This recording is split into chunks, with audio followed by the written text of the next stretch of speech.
ça est toujours positif parce que x ici est positif. C'est donc une fonction croissante. Quand c'est décroissant, on change le sens. Du courage. Donc ça a pris sa position. Donc c'est que le droit. Ça va péter la séquence ici. Alors continuons. On coupe bien comment? Ah oui, on coupe bien, met tout. Bêtement comme ça. Même c'est ce qu'il dit là. Ok, c'est bien. Racine de 1.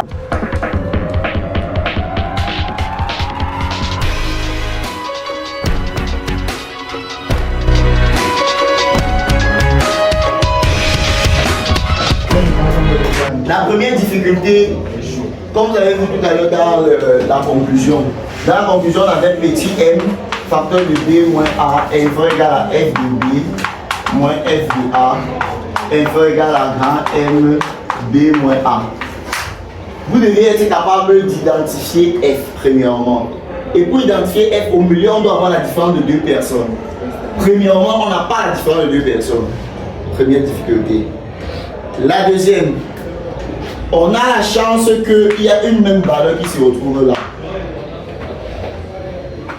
Et donc, ça peut revenir ici implicitement comme étant moins 1. Et si ça revient là-bas comme étant moins 1, ça veut dire que ça c'est f de quelqu'un. Et ça serait f de quelqu'un. Avec les bons yeux, c'est f de 0. C'est comme donc b est déjà égal à x et a est égal à 0. Je vais commencer pas à pas. Je recommence. Je n'ai pas la différence de deux personnes, comme dans la propriété ou dans le théorème. Il faut retrouver cette différence-là. Mais j'ai la chance que j'ai le même nombre de pas et d'autres. Ça pouvait être x sur racine de 2 ici avec le moins, x sur racine de 2 ici, mais il n'y a pas la racine. Ce n'est pas lui donc. C'est forcément 1. Et comme c'est 1, les 1 là peuvent disparaître au profit de ce moins 1 là-bas, pour qu'il disparaisse. Et quand il va se placer là-bas, ça serait comme f de quelqu'un moins f de quelqu'un. Forcément, si j'appelle ça f de x, ceci sera f de 0 en plaçant simplement x par 0, ça reste racine de 1 qui est 1. Et donc b c'est x, a c'est 0. Là-bas c'est f de b moins f de 1. Et c'est bien fait. X est dans 0, 1 demi. Ça veut dire que x est supérieur ou égal à 0. On peut donc former l'intervalle 0x. On aura A0, BX comme ici. Une fois que tu as compris ça, tu peux te lancer. Et regardez qu'ici, on a moins 1 sur racine de 2 facteur de x moins 0. Ici, on a moins 1 demi facteur de x moins 0, b moins a, b moins a. Ça veut dire que petit m sera moins 1 sur racine de 2. Et grand M sera moins 1 demi. C'est juste ce qu'on va aller faire. Je rappelle que petit m et grand M sont les gens qui encadrent f' de x. Alors, dès qu'on a détaillé, ou alors essayer de comprendre la question, on peut commencer le travail. Tout ça est dans le boulot. Qui sera monté par exemple par Daniel. Alors, on y va. On va poser une autre fonction ou alors on commence comme pour choisir l'intervalle. La question est que démontrons que. Voilà comment on commence. Comme x appartient à l'intervalle 0, 1 demi, alors x est supérieur ou égal à 0. Donc on peut travailler sur l'intervalle 0x. La fonction f définie de 0x, ça c'est mon intervalle AB, VR. Comme je mets AX ici, la variable ne sera plus x. Je change, je mets autre lettre que x. Et après T. Vous pouvez prendre A, vous pouvez prendre S, et ainsi de suite. On associe f de t. Tout à l'heure, on a vu qui était f de x. Racine de 1 moins t. Cette fonction est continue. Je rappelle que le domaine de continuité de ça, il faudrait que 1 moins t soit supérieur ou égal à 0. Il faudrait que moins t soit supérieur ou égal à moins 1. Il faudrait que t soit inférieur ou égal à 1. Et vous voyez que l'intervalle 0, 1 demi est bien dans cet intervalle. Il appartient donc à moins infini 1. Il y a l'intervalle ici dedans. Et comme cet intervalle ici dedans, l'intervalle 0x est aussi ici dedans. C'est vrai, non? Mais ça va compris. Je recommence. L'intervalle de continuité est ça. Les fonctions radicales sont continues là où ce qui est à l'intérieur est supérieur égal à 0. Dès que j'ai détaillé, j'ai trouvé moins infini 1. Le travail qui a été donné au départ, c'était sur l'intervalle 0, 1 demi. Ça, c'est une. On étudie la fonction ici. On étudie ce problème sur ça. Ça, c'est le domaine d'étude. Mais le domaine de continuité est plus grand que ce domaine d'étude, ça. Donc tout est bien fait. Et si je prends x ici dedans, l'intervalle 0x, l'intervalle 0x, c'est comme ça. J'ai mis 0 ici, j'ai mis 1 demi. X est quelque part dedans, donc voilà. Cet intervalle est aussi dans 0, 1 demi. Cet intervalle aussi est aussi dans 0, 1 demi. C'est ce que je suis en train de dire. Donc ceci est ici, celui-ci est également là-bas. Ça c'est le plus grand domaine qui est le domaine de continuité. Tout est bien fait. Donc c'est pas un souci de créer ça. Donc la fonction est continue, on a dit sur fermé, continue sur 0x fermé et dérivable. Pour la dérivabilité, pour avoir peur des soucis, vous ouvrez. Et dérivable, dérivable sur, on ouvre 0x. On vient à la ligne 2 plus. On va dériver la fonction f' de x. Rappelons que la dérivée de racine de u de x, on l'a toujours dit, c'est u' de x sur 2 racines de u de x. Voilà. Alors, revenons donc. On a en train de dériver ça, racine de 1 moins t. On a donc dit que c'est la dérivée de 1 moins t sur 2 racine de 1 moins t. Donc, vous avez f' de t égale à moins 1 sur 2 racine de 1 moins t. On va maintenant encadrer pour chercher le petit m et le grand m. Mais pour faire l'encadrement, où est-ce qu'on prend t? Sur 0x, non, dérivabilité c'est sur 0x ici. Je peux travailler ici comme je peux travailler ici, il n'y a pas de problème. Parce que je ne crois pas qu'il y aura un souci. Donc pour t appartenant à 0x, comme ça, on a 0 strictement plus petit que t qui est plus petit que x. Est-ce que ça va? Je rappelle que le domaine de dérivabilité c'est 0x et la variable c'est tt, donc là-bas. Alors, je vais construire ce dénominateur. Je multiplie d'abord par moins 1, je multiplie t par moins 1 d'abord. Donc, ça va changer le sens des lignes d'égalité. 0, moins 0 c'est 0. Plus grand,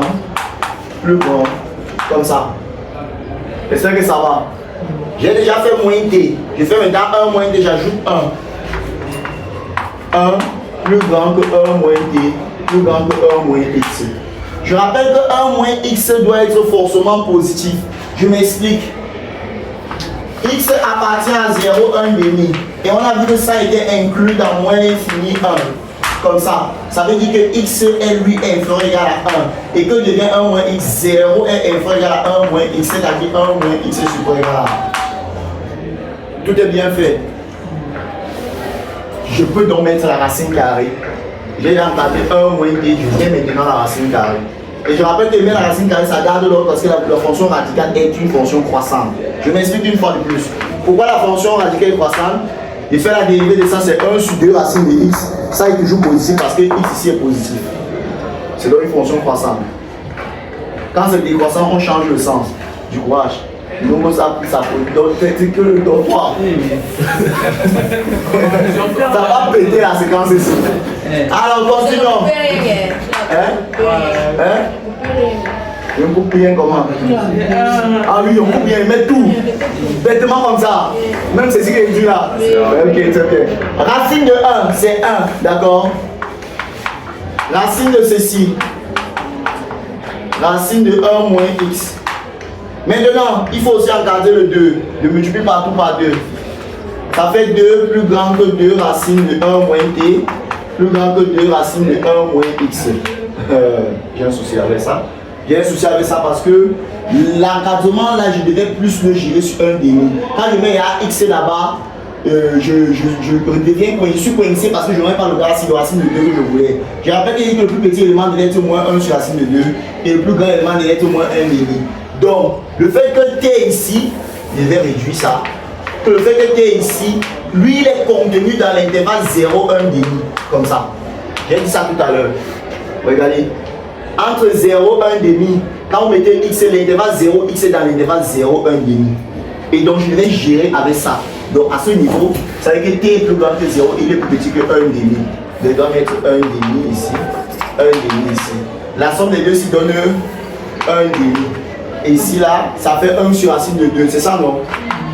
Comme ça. Ça va? Maintenant, il faut faire l'inverse d'avoir 1 multiplié par moins 1. On fait l'inverse. Quand on va faire l'inverse, ça va changer le sens. 1,5 inférieur 1 sur 2 racine de 1 moins t inférieur. Ça c'est 2 sur racine de 2. L'inverse sera racine de 2 sur 2.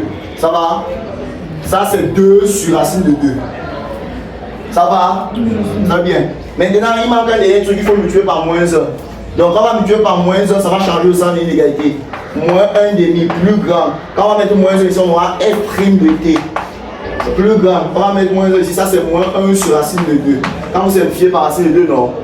Vous voyez qu'on a eu petit m qui est moins 1 sur racine de 2, comme on a dit tout à l'heure. Et grand m qui est moins 1,5. Maintenant, on va dire d'après le TAF. TAF, c'est le théorème, le TIAF, théorème de l'inégalité des appartements finis. On n'abrège pas quand le profil n'a plus d'espace, c'est pour ça qu'il abrège. Donc, vous écrivez d'après le théorème de tout ça. Moi, je vais abréger. D'après le TIAF, c'est comme ça qu'ils appellent ça. Vous écrivez normalement. On a 2 points. Moins 1,5. A, B c'était X. A c'est 0. Plus grand que F de B. B c'est X. 0. Plus grand.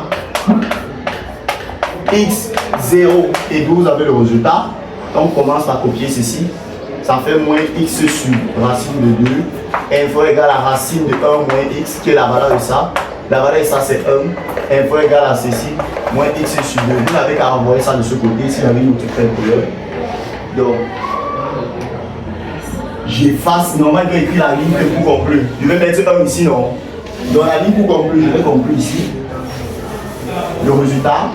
Donc, on envoie 1 n'est pas une autre. On ajoute 1. Comme ça. Même si je mets l'inégalité ici, ça sera encore vrai. Il y a plus ça, on ajoute 1. Là-bas, moins X sur 2 plus 1. Ce qui est vrai pour l'inégalité stricte est vrai pour l'inégalité large. Exemple, 0 est strictement plus grand que 1. Est strictement plus petit que 1. Ceci veut dire que 0 est inférieur égal à 1. Mais 0 est inférieur égal à 0. Ceci n'est pas vrai. 0 n'est pas strictement plus petit que 0.